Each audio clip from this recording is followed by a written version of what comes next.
Hello everyone, welcome back to my channel vision of B Tech. So guys, आज की जो video है काफ़ी इम्पॉर्टेंट एंड काफ़ी नॉलेजेबल होने वाली है। आज हम बात करने वाले हैं एक्टिव एंड पैसिव अटैक की। एग्ज़ाम के पॉइंट ऑफ व्यू से ये टॉपिक बहुत इम्पॉर्टेंट है। AKTU अपने सेमेस्टर एग्ज़ाम में ये क्वेश्चन काफ़ी बार पूछ चुका है। इस टॉपिक से 10 मार्क्स के क्वेश्चन भी पूछ लिए जाते हैं और साथ ही 2 नंबर्स के क्वेश्चन में भी इनकी डेफिनेशन या इनके टाइप पूछ ले जाते हैं। आज इस वीडियो में हम एक्टिव एंड पैसिव अटैक को पूरा डिटेल से पढ़ेंगे और साथ ही इनके टाइप्स पर भी चर्चा करेंगे। अब आगे बढ़ते हैं और देखते हैं कि अटैक क्या होता है। बेसिकली अगर बात करें तो अटैक एक ऐसी एक्टिविटी होती है जहां पर अटैकर या फिर कोई अननोन पर्सन हमारी सिस्टम को या हमारी किसी भी तरीके से हमारी चीज़ों को, हमारे एसेट्स को हार्म पहुंचाने की कोशिश करता है, उसमें अनऑथराइज तरीके से एंटर करने की कोशिश करता है या फिर हमारे सिस्टम को डिसेबल, डिस्ट्रॉय या फिर स्टील करने की कोशिश करते हैं। तो इस एक्टिविटी को हम कहते हैं अटैक।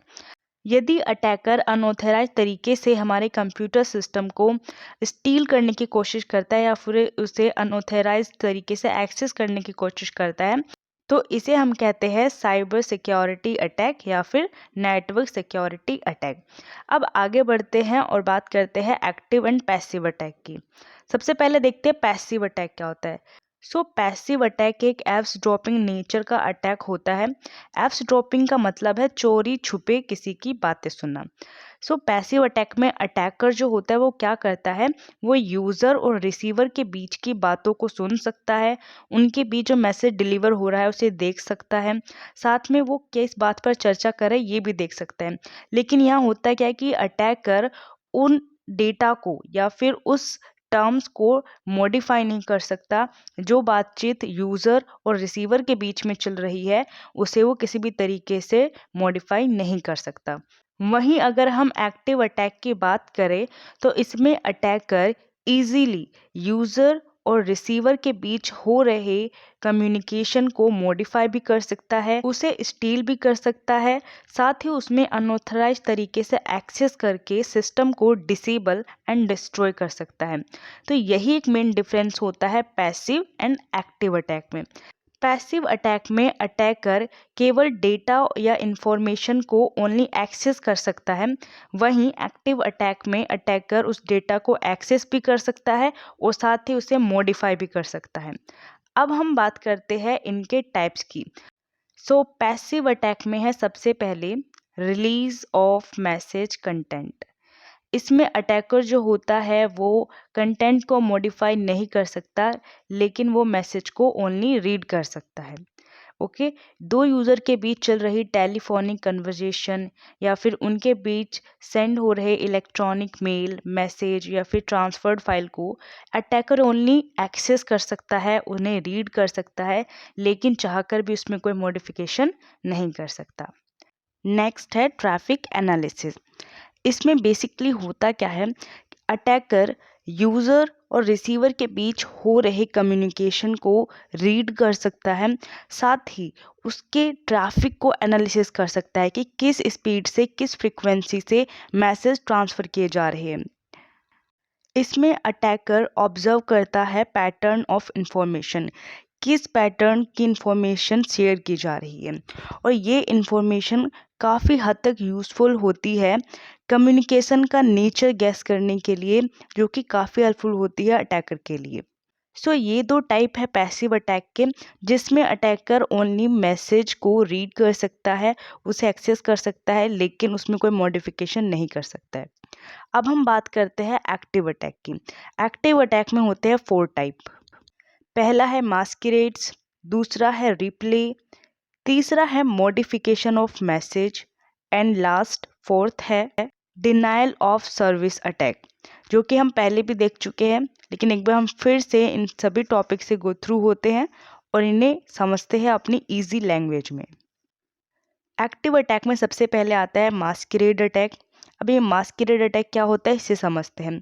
इसमें जो अटैकर होता है वो एक फेक आइडेंटिटी बनकर एक रियल एंटिटी की तरह बिहेव करता है। इसका जो एक इम्पॉर्टेंट एग्जाम्पल है वो है man in the middle attack. Man in the middle attack आप अच्छे से जानते हैं कि उसमें अटैकर क्या करता है। इसमें अटैकर दो यूजर्स के बीच चल रहे कम्युनिकेशन के बीच में खुद को सेटअप कर लेता है और वहाँ पर एक रियल एंटिटी की तरह बिहेव करता है, उनके मैसेज को रीड करता है और उस मैसेज को वहाँ पर मॉडिफाई भी कर देता है। एक एग्जाम्पल से समझते हैं। Let's see on slide. यहाँ पर बॉब और एलिस दोनों आपस में कम्युनिकेशन कर रहे हैं। किसी भी वल्नरेबिलिटी की वजह से अटैकर उनके बीच में आकर खुद को सेटअप कर सकता है। जहाँ पर बॉब और एलिस को लग रहा होता है कि वो आपस में एक दूसरे से कम्युनिकेट कर रहे हैं, तो इस मास्किरेड अटैक में अटैकर क्या करता है कि बॉब की तरफ से आ रहे मैसेज को खुद एक्सेप्ट करता है और वहाँ पर वो चाहे तो उसे मॉडिफाई करके एलिस के पास भेजता है, और वहीं एलिस की तरफ से आ रहे मैसेज को खुद रखता है और उसमें मॉडिफाई करके वो बॉब की तरफ भेजता है। यहाँ पर बॉब और एलिस को लगता है कि क्या दोनों आपस में कम्युनिकेट कर रहे हैं, लेकिन यहाँ पर अटैकर क्या करता है, वो अपना काम करता है। उस वल्नरेबिलिटी की वजह से अटैकर खुद को स्ट्रॉन्ग एंटिटी की तरह वहाँ सेटअप कर लेता है। नेक्स्ट देखते हैं replay attack. Replay attack word से हमें एक फीलिंग आती है कि रिप्ले बार बार। तो इसमें अटैकर क्या करता है, एक मैसेज को मल्टीपल टाइम रीसेंड करता है। अब ये मल्टीपल टाइम रीसेंड करके सिस्टम पर क्या इफेक्ट पड़ता है ये समझते हैं। हम सब जानते हैं कि हमारे इलेक्ट्रॉनिक सिस्टम की एक कैपेसिटी होती है। अगर उस कैपेसिटी से ज़्यादा हम उसे डेटा देंगे तो वो क्या हैंग करने लग जाएगा और क्रैश भी हो सकता है। तो यही मेन मकसद होता है अटैकर का कि वो क्या करता है कि जो विक्टिम होता है उसके सिस्टम में मल्टीपल टाइम एक ही मैसेज को रीसेंड करता है, जिससे कि उसका सिस्टम उस लोड को हैंडल नहीं कर पाता है और हैंग करने लगता है। सो यही होता है हमारा रिप्ले अटैक। थर्ड है मॉडिफिकेशन ऑफ मैसेज। नाम से ही आप समझ रहे हैं कि यहाँ पर मैसेज का मॉडिफाई कर देता है अटैकर। तो ये ही एक इम्पॉर्टेंट चीज़ है एक्टिव अटैक में कि वो क्या करता है कि मैसेज को रीड करने के साथ साथ उसे मॉडिफाई भी कर देता है और इस तरीके से उस मैसेज का पूरा मीनिंग ही बदल जाता है। तो ये होता है हमारा modification of message. Next and सबसे इम्पॉर्टेंट हम देखते हैं DOS, denial of service attack. DOS situation कब सामने आती है, जब हमारे सिस्टम पर हमारी वेबसाइट पर ओवरलोडिंग स्टार्ट होने लगती है।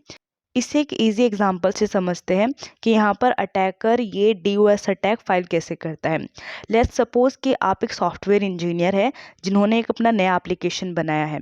तो ऐप बनाने के लिए या कोई वेबसाइट बनाने के लिए आपको एक मिनिमम क्राइटेरिया चाहिए होता है कि उसमें मैक्सिमम एक टाइम पे कितने लोग अप्लाई कर सकते हैं या फिर कितने लोग उस साइट को ओपन कर सकते हैं, वो वेबसाइट एक साथ कितना लोड सहन कर सकती है, ये सब चीज़ें देखते हैं। तो अगर मान लीजिए आपका कोई एनिमी है या जो जानता है कि आप कुछ इस तरह का एप्लीकेशन बना रहे हैं जिसकी कैपेसिटी इतनी है, तो वो क्या कर सकता है एज अ अटैकर बन के कि उसमें उस लिमिट से ज़्यादा सर्चिंग कर सकता है या उस पर लोड इंक्रीज कर सकता है, जिससे क्या हो सकता है कि आपकी वेबसाइट या वो एप्लीकेशन ओवरलोड होकर हैंग करने लग सकता है और क्रैश भी हो सकता है। तो ये होता है DOS अटैक। आई होप आपको ये active attack and passive attack काफ़ी अच्छे से समझ आ गए होंगे। साथ ही इस वीडियो में आपको स्लाइड भी दी गई है, आप पॉज करके उस स्लाइड का स्क्रीनशॉट लेकर भी आप अच्छे से पढ़ सकते हैं।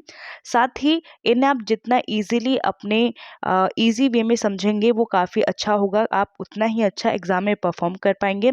So all the best, thank you so much for watching this video. मिलते हैं अपनी नेक्स्ट वीडियो में, टिल देन बाय बाय।